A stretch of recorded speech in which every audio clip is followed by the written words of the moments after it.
No rolls today. What? No rolls today. Hiding it in black? Hiding your stress? Give me a second. Hiding the cortisol buildup in my abdomen. Goodness. Yeah, I'm not comfy. Just gotta get comfy here before me. Just to hide the rolls. Hide them rolls, girl.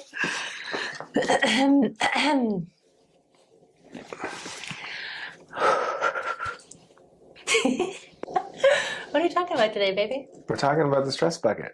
The stress bucket. Yeah. Tell us. What's the stress bucket? That's the stress bucket. It's right there. Okay, we're going to use a pot as a representation of our bucket. Today we're talking about the stress bucket. We're going to move the peace lily over. Okay, here's the bucket that represents us. Stress bucket. What are some things that go into the stress bucket? There are lots of things that go into the stress bucket. Being parents, I'll jump in. Being parents. Okay, I'll jump in.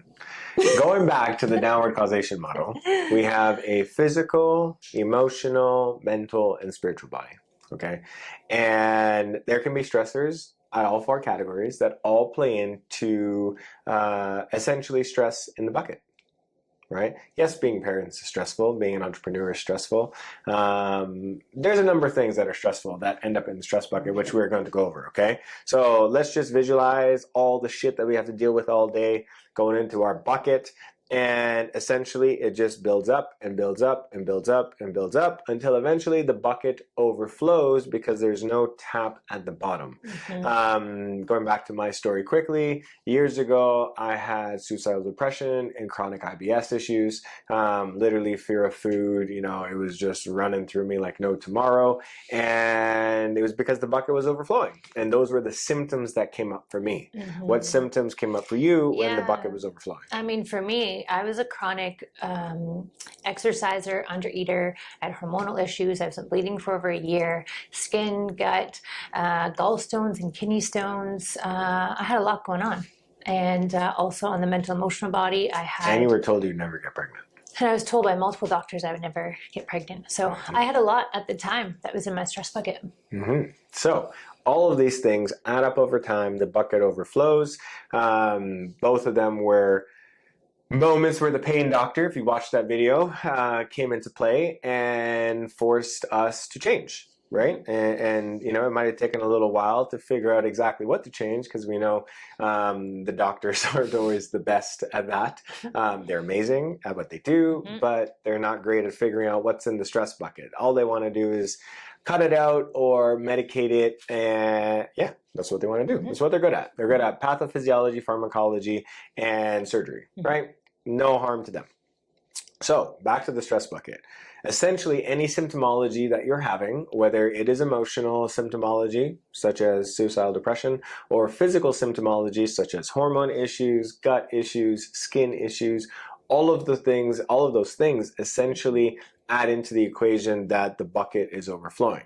So what I want to touch on today is what are all of the things we have to be aware of that play into the stress bucket, and then what are the simple things that we can pay attention to as to how to put a tap at the bottom of the bucket so that it's actually draining and we have capacity in our bucket to handle more without it being so overwhelming for the system, okay? Aaron talks about that a lot. How do we create capacity within the system? Because a lot of it does relate back to the nervous system, right? A lot of it does go back to the nervous system. So some stressors to pay attention to. We have physical stressors, we have chemical stressors, we have electromagnetic stressors. If anyone, you know, a lot of people probably know about EMF and Wi-Fi. The sun is also going nuts right now with the biggest solar flares that have ever been happening that hit the planet. Psychic stressors, psychic being just mental, right? Mental, emotional stressors, nutritional stressors, and thermal stressors. Okay, it could be hot, cold, things of that nature. So there are a lot of different stressors that can end up in the bucket and create stress on the body. Why don't you chat a little bit about what some of the mental, emotional stressors that people may have? Yeah, a lot of times when the mental stressor is our thought systems, right? So when we have a certain thought systems, our thoughts create our beliefs, and our beliefs create our reality. And so oftentimes when our thoughts are in the realm of I'm not good enough, I'm not smart enough, I'm not thin enough, I'm not strong enough, I'm too much, I'm not enough, all of these thought systems create stress in our bucket. From the downward stream of that, our thoughts also create an emotion. And so when we have certain thought systems, it then creates an emotion, aka guilt, shame, fear is a huge one that we see all the time in clinic. Anger, Anger, bitterness. yeah, bitterness, resentment. So these are all emotions that then tie into the stress bucket. Yeah. So essentially, whether the stress is physical, emotional, mental, or spiritual, they're all interpreted by the body at the cellular level the exact same way, which essentially that there is a threat. Okay. And that threat turns into what we call cortisol, which is a stress hormone, which is located right here around the belly button, which is why so many people have belly fat that they can't get rid of. Okay. So stress triggers so stressors trigger the stress hormone, which is cortisol, and it puts the nervous system into a state of fight or flight, which we call the sympathetic nervous system. Okay, so Aaron's going to go into this more detail in another video, but we got two states of the nervous system. We have fight or flight and freeze, and then rest, digest, and procreate. Essentially, all sex hormones, you need to be in that state, okay? So those are the two nervous system states. And so all these stressors create cortisol, which put the body into a sympathetic state, which is a fight, flight, freeze state. And simple things that can happen very easily that all of us can probably relate to would be things like an elevated heart rate, elevated blood pressure, anxiety, sweating, nauseousness, mental alertness. And then, when it's prolonged, you get into things like adrenal fatigue and all of the other conditions that we just talked about, okay? So understanding that at a cellular level, it's all perceived the same, whether it actually is physical, mental, emotional, or spiritual, okay? So simple tools to understand how to drain the bucket. What are a few simple things from a mental emotional standpoint that can put a tap in the bottom of the bucket and start draining it?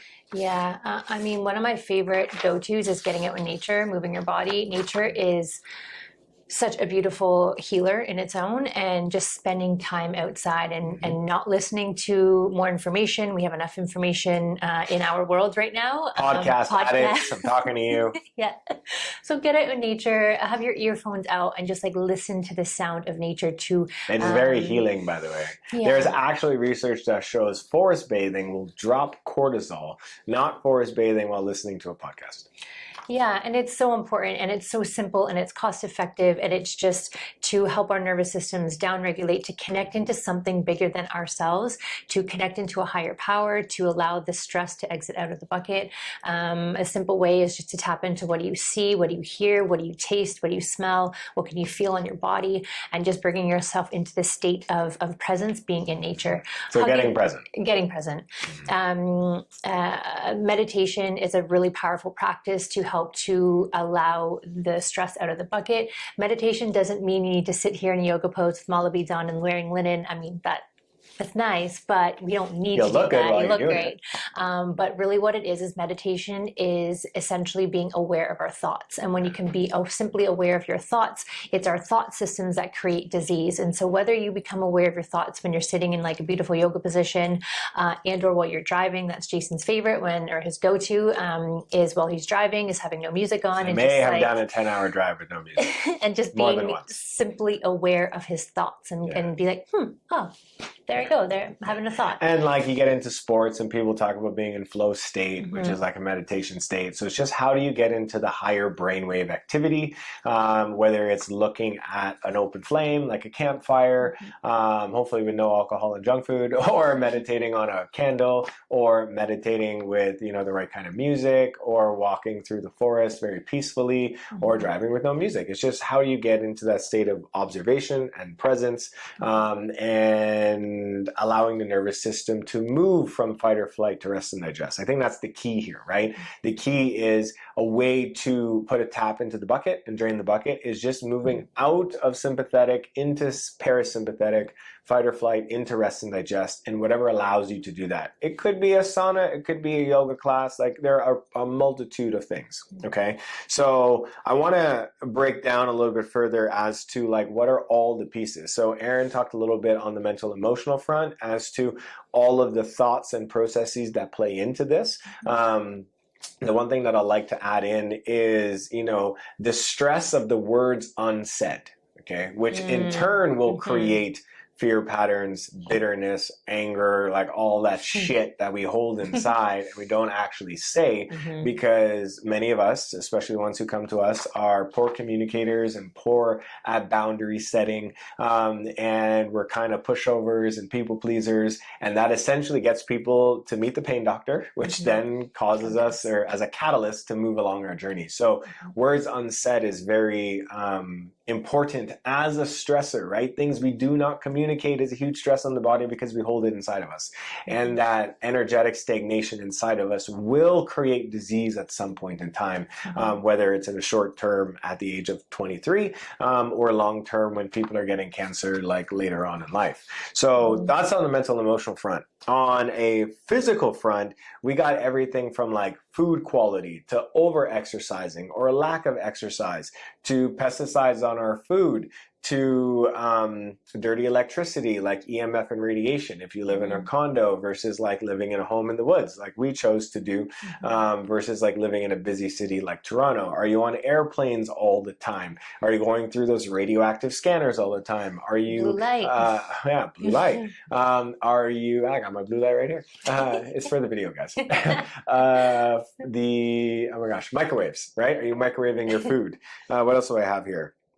Oh, the stress of like poor sleep, the stress of not being able to poop properly, the stress of the body not being able to absorb water or drinking like poisoned tap water, you know, eating foods that have a lot of chemicals and dyes. And like, you can see how quickly this adds up. I mean, the research goes as far as like synthetic clothing, because a lot of our clothes are made of plastic these days, and the stress that puts on the body. And I mean, from a strictly mere male fertility standpoint, tight boxers that are made of plastic will affect the little guys and women, or the big guys. And women that wear Lulus. Yeah.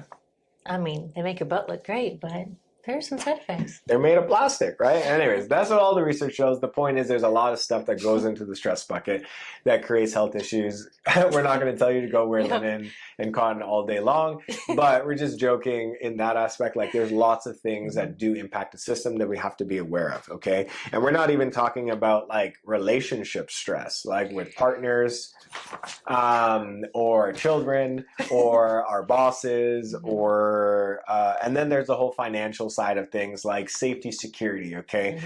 That's the biggest part of the fear conversation is like, do I have a safe place to like live and put my head? Is it warm? Do I have a nurturing like interpersonal relationship, whether that's with your parents or with your partner? And then the financial side. And like that ties into the community aspect, right? Of having this like community to be able to dispel some of the stress, to allow some of the stress to exit out of the bucket, to be able to communicate for those of us that don't speak up and share what's kind of going on, is having that safe, whether it be the relationship and or community and or some form of a container that can help hold you in this. Yeah, and like women's groups and men groups are becoming more and more popular these days in order to have a space to authentically communicate and open up. And, you know, the spiritual community, you know, has been creating those containers for a long time. I feel like if you're in a space where you're not ready for men's group and women's groups, and you're not in a space where you're just ready to step into spiritual community, the world of yoga is like fantastic as a nice like bridge, because they're very open to the world of emotions and communication,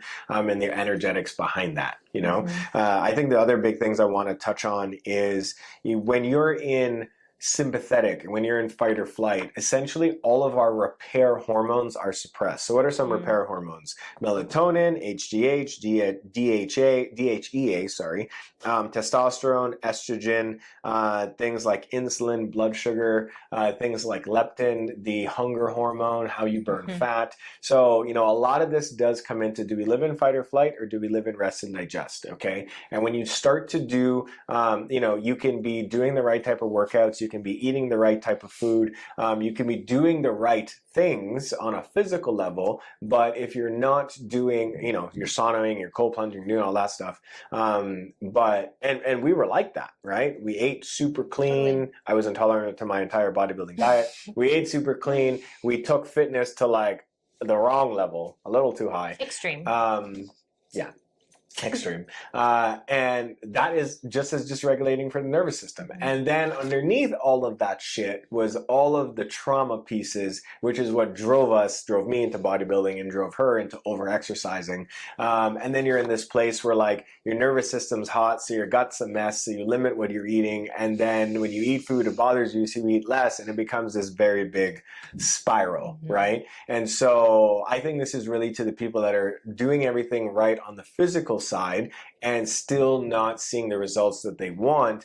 Let's be aware of the mental emotional side and the importance that plays on the nervous system. And if we go back to the downward causation model, you know, physical, emotional, mental, and then spiritual, and it's a top down. So if you're living at the bottom and you're trying to do everything here and you're not seeing success that you want, it's time to move further up into the emotional and energetic aspect of things and look at the capacity for the nervous system. When you start to do nervous system work and you look at all of the old trauma patterns, if we're going to use that for lack of better words, you start to develop more capacity in the system where things aren't as triggering for you, right? You can deal with, you know, a disgruntled partner or a parent or a boss and not take it so personal that can ruin your day, your week, your month. And it can last a few minutes and you can snap out of it by whatever practices you find works best for you. So we have to look here with us anyways, we look at the stress bucket as this causation, downward causation between all the layers, and we look at all the layers and then put together what are we doing at each of the layers. So there's an exercise that I'm going to give you guys, and of course I don't have that sheet here, but it is an exercise that's going to look at the different systems of the body, okay? What type of emotional stress do you have going on? What type of physical stress do you have going on? What type of hormonal stress do you have going on? So these are different categories, and you can start to list those items that are stressors in each of those categories. And then, because we can't do everything all at once, we pick what are the 4 most important things that we want to work on resolving, okay? If we can identify the areas, now we see a bit of a roadmap as to, okay, these are all the pieces we got to work on. What are the most important pieces? And then go from there. Okay. So an example of that could be, you know, my relationship is causing me the most amount of stress. Finances is causing me the most amount of stress. Maybe lack of community is causing me the most amount of stress. So if you can identify like 4 key pillars, can be really helpful to be able to see where can you start to focus in as like a North Star to see where you can put some love and attention. Yeah, and essentially where you would want to start. So if we're using her examples, community might be the easiest place to start because finances can be hard to just shift overnight, and your relationship with your partner can be hard to shift overnight. But being in a community where you're, why are you laughing? Being in a community where you're seen and heard can bring a lot of peace to the nervous system, which allows you to do the deeper work emotionally and with whatever the financial situation is. The biggest things on the physical body that I always talk about is like, are we digesting our food? Are we sleeping? Are we pooping? Are you absorbing water? Okay. If I had a baby or a dog, which we do, or an animal, we got both. I mean, you could have a cat, but you know, whatever animal you have, or, you know, alien child that you have, the basics need to be working. Okay, if the basics were not working with them, we would go to the doctor or the vet and be like, something's wrong, right? And they would do testing to figure it out. Unfortunately, as we get older, we forget these things and we think it's normal because I've been like this forever, or my mom was like this, This or is my my dad. normal. Yeah. This is just how it is. No, something is wrong. Okay, something's wrong, and you have to identify how we're going to fix that. okay? And, if you're taking something to sleep, like a sleeping pill, or if you can't poop and you're living on magnesium and fiber, or Pepto-Bismol, for God's sake, yes, I understand using those things to help create solutions can work for a time, but it's covering up the original problem, okay? And the original problem will perpetuate in the system, even though you're trying to cover it up. Right? Even though you're trying to cover it up, it's not going to work. So, pay attention. Are you sleeping throughout the night? Are you pooping effectively? Do you feel like you're absorbing your water? And do you feel like you're digesting your food? And if those 4 things are working, you are essentially draining the bucket on a regular basis. Sleep being the biggest one if we go back to cortisol, because cortisol drops when you sleep. So if you're not sleeping, your cortisol will not go down, okay? So we're gonna have further videos on some of these topics and little things that you can look at or try. And then, of course, if you work with any of us one-on-one, we get pretty nitty-gritty and personalized as to why these things aren't happening. To be honest, the topics of sleep, digestion, and poop, and even water absorption can get pretty convoluted in the world of the HPA axis, the hypothalamus, things like aldosterone, gut health. Like, it can get pretty convoluted, but they're things that you need to pay attention to and really not feel satisfied until they are working automatically and not where you need to try to do something to drive it in that direction. Any other pieces on the stress bucket you want to talk about? Yeah, I guess the other piece I'll add in is yin versus yang. Okay, let's bring it back to traditional Chinese medicine. Yin is cooling, it is healing, it is nurturing. Yang is busy and hot, and I am yang and she is yin. Now, anyways.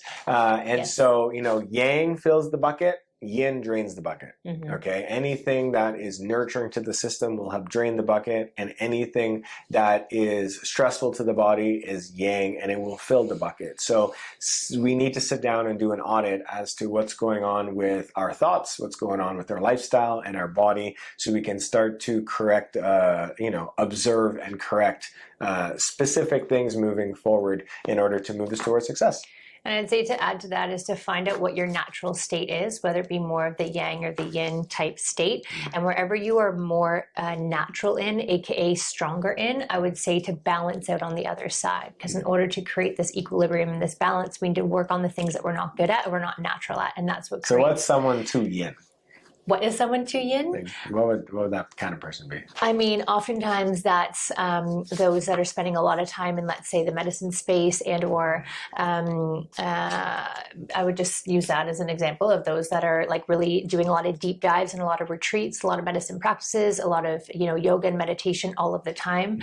And so what starts to happen when you're more in that energy state is that you lack that fire and that doing. I often look at it as masculine and feminine as well too, not male and female, but it's the being and the doing. So oftentimes when we're more in that yin state, it's a beautiful state to be in, and I can attest to this now that I've accessed this place. It's just like it's so nourishing on its own. And sometimes what can happen is that there's that lack of drive and that lack of doing and that lack of productivity. And so for someone like myself, I'm able to slide in between both these states of yin and yang and masculine and feminine energies to know when is this a season of being, more internal, more soft, more being, aka growing a baby and birthing a baby. That is like definitely the state for myself to be in. And then when you come out the other side of it, when to know when it's time to be taking action and to be doing the thing. And so to really advocate for taking an inventory of your own life of when you start to kind of slide too much into one area or the other, and to know how to balance yourself out, and also having a partner that can call you forward in certain